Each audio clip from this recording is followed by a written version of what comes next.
মানুষ চূড়ান্ত সত্যের দাবিদার নয়, শুধুমাত্র স্টেজে কারো ব্যাপারে লিখিত মতামত পড়েই কাফের বলে দিচ্ছে। তো আশ্চর্যের বিষয় হলো তারা নিজেদের অবস্থানকে শতভাগ নিশ্চিত মনে করে। মানুষকে ইসলামের দিকে টানুন, দূরে ঠেলে দিবেন না। আজ আমরা আলোচনা করব ডক্টর ইনায়েতুল আব্বাসীর ব্যাপারে। ফার্স্ট অফ অল, আমি তাকে ব্যক্তিগতভাবে রেসপেক্ট করি। তার জ্ঞান, তর্ক শক্তি এবং তার বক্তৃতার গভীরতা সত্যিই প্রশংসনীয়। কিন্তু তার কিছু বিতর্কিত ফতোয়া প্রশ্নের জন্ম দিয়েছে। যে কেউ ভিন্নমত পোষণ করলেই তিনি যত বড় আলেমী হন না কেন তাকে তুচ্ছতাচ্ছিল্য করে নানা অবমাননাকর উপাধি দিয়ে থাকেন, যেমন বিথি মৌলভী, কথিত মাওলানা বা প্রাইমারি শিক্ষক ইত্যাদি।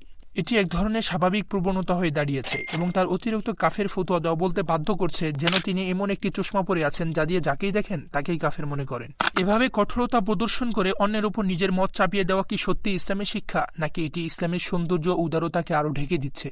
আসুন বিষয়টি গভীরে গিয়ে বিশ্লেষণ করি। হযরত ইবনে আব্বাস রাদিয়াল্লাহু তাআলা আনহু বলেছেন, যে ব্যক্তি লা ইলাহা ইল্লাল্লাহ বলে তাকে মুসলিম মনে করো এবং তার তাকফির অর্থাৎ কাফের ফতোয়া দেওয়ার জন্য তাড়াহুড়া করো না। তাহলে কেন এমন ব্যক্তিদের তুচ্ছ ইখতিলাফের কারণে তাকফির করা হয় যাদের গাল বেয়ে অশ্রু ঝরে কোরআনের কথা বলতে গিয়ে, রাসূলের কথা বলতে গিয়ে? তাহলে কেন তাকফির করা হয় এমন ব্যক্তিদের যাদের ইমানের গভীরতা সর্বজন স্বীকৃত, যাদের বয়ানে দিল নরম হয়ে ইমানের নূর অনুভব হয়?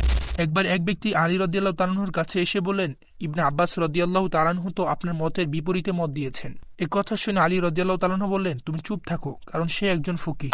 এটি আমাদের জন্য একটি বড় শিক্ষা যে মতনৈক্য থাকলেও জ্ঞানীদের সম্মান করতে হবে এবং দ্বীনের ব্যাপারে একে অপরকে হে করা উচিত নয়। ইসলাম কি কঠোরতাকে সমর্থন করে? না, বরং ইসলাম নম্রতা, যুক্তি ও দাওয়াতের মাধ্যমে মানুষকে সত্যের পথে আহ্বান করতে বলে। যেখানে ইসলামের সৌন্দর্য হলো তার বৈচিত্র্য অর্থাৎ মত পার্থক্য অপরিহার্য, তাহলে কেন নিজের মতের বিরুদ্ধে গেলে বলে দেওয়া যে এই কথা বলে বক্তা জাহান্নামে তক্তা হয়ে গেছে? অথচ আল্লাহ তাআলা কাফেরদের সাথেও তর্ক করার ব্যাপারে কোরআনে বলেছেন, আপনার প্রতিপালকের পথে হিকমত তথা প্রজ্ঞা এবং সুন্দর উপদেশ দ্বারা দাওয়াত দিন এবং তাদের সঙ্গে সবচেয়ে উত্তম পন্থায় তর্ক করুন। নিশ্চয় আপনার রব ভালো জানেন কে তার পথ থেকে বিচ্যুত হয়েছে এবং কে সঠিক পথে রয়েছে। নবী সাল্লাল্লাহু আলাইহি ওয়াসাল্লাম ছিলেন সবচেয়ে দয়ালু, সবচেয়ে কোমল। তাহলে আজকের আলেমরা কেন এত কঠোর? কঠোরতা তখনই গ্রহণযোগ্য যখন সেটা ন্যায় বিচার প্রতিষ্ঠার জন্য হয়, কিন্তু যখন তা অহংকার বা আবেগপ্রসূত হয়ে যায় তখন তা ইসলামের শিক্ষা বহন করে না। ছোটখাটো বিষয়ে ভিন্নমত পোষণ করলেই কাউকে কাফের বলে দেওয়া কতটা যৌক্তিক? ইসলামের ইতিহাস দেখুন, 4 ইমামের মতবিরোধ ছিল, কিন্তু তারা কখনো একে অপরকে কাফের বলেনি, বরং শ্রদ্ধা করতেন। ইমাম শাফি রাহিমাহুল্লাহ বলেছেন, আমার মতামত সঠিক, তবে এতে ভুল হওয়ার সম্ভাবনা রয়েছে।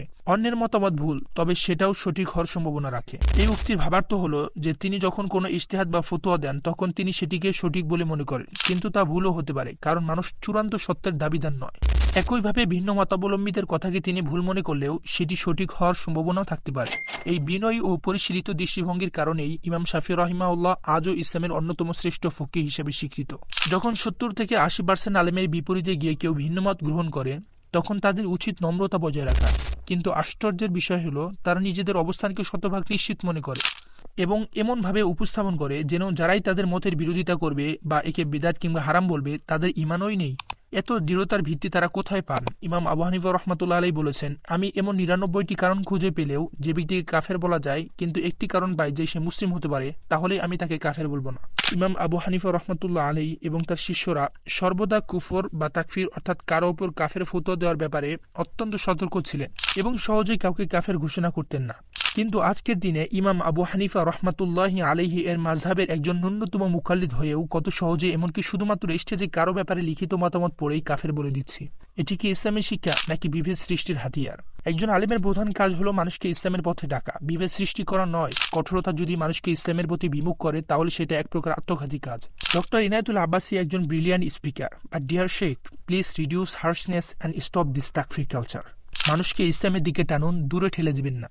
ভেবেছিলাম তিনি তার কাফের ফতোয়া দেওয়ার অভ্যাস থেকে ফিরে এসেছেন, কিন্তু অবাক হয়েছে যখন জানতে পেরেছি তিনি এখনও তাদেরকে কাফের মনে করেন এবং তিনি নিজের বক্তব্যে অত্যন্ত দৃঢ় প্রতিজ্ঞ ও অটল। রাসূল সাল্লাল্লাহু আলাইহি ওয়াসাল্লাম কঠোরভাবে সতর্ক করেছেন, যদি কেউ অন্য মুসলিমকে হে কাফের বলে ডাকে আর সেই কাফের না হয় তবে এই কথা তাকফিরকারী নিজের উপরেই ফিরে যায়। এই হাদিস শোনার পর তো যে কারো অন্তরে এই ভয় সৃষ্টি হওয়ার কথা যে যদি কোনো মুমিনকে কাফের বলে দেই আর সেই কাফের না হয় তাহলে তো আমি কাফের হয়ে যাব। আর যদি মুমিন হয় হাজারো মুমিনের ঈমান বৃদ্ধির খোরাক, তাহলে তো কলিজা কেঁপে ওঠার কথা। বর্তমান মুসলিম বিশ্বের এত বিভক্তি ও মতাদর্শিক সংঘাতের কারণে ঐতিহাসিক খেলাফত ব্যবস্থা পুনর্বহাল প্রায় অসম্ভব। তবে যদি কোনোভাবে এটি প্রতিষ্ঠিত হয় তাহলে চরমপন্থী গোষ্ঠীগুলোর মধ্যে পারস্পরিক তাকফির অর্থাৎ একে অপরকে কাফের আখ্যা দেওয়ার সংস্কৃতি মারাত্মক সংকট সৃষ্টি করবে। ক্ষমতাসীন গোষ্ঠী তাদের বিচারধারা অনুযায়ী অন্য দলকে মুরতাদ অর্থাৎ ধর্মত্যাগী ঘোষণা করবে এবং ইসলামের নামে তাদেরকে নিজেদের মতবাদ গ্রহণে বাধ্য করার চেষ্টা করবে। স্বীকারোক্তি না দিলে বা মতবাদ না বদলালে শাস্তি হিসাবে মৃত্যুদণ্ডের মতো কঠোর ব্যবস্থা নেওয়া হতে পারে, যা আরও রক্তপাত, অস্থিরতা ও ভাঙনকে ত্বরান্বিত করবে। এই অবস্থায় খেলাফত নামক ব্যবস্থাই বরং নতুন সহিংসতার উৎস হয়ে উঠতে পারে। যদি ভিডিওটি আপনার চিন্তার খোরাক যোগায় তাহলে লাইক দিন, শেয়ার করুন আর কমেন্টে আপনার মতামত জানান। আমরা কি ইসলামের আসল সৌন্দর্য তুলে ধরতে পারছি, নাকি কঠোরতার কারণে মানুষকে হারিয়ে ফেলছি? ভাবুন, বুঝুন, আলোচনায় আসুন। Subscribe to the lion of god, সত্যের পথে যুক্তির সাথে।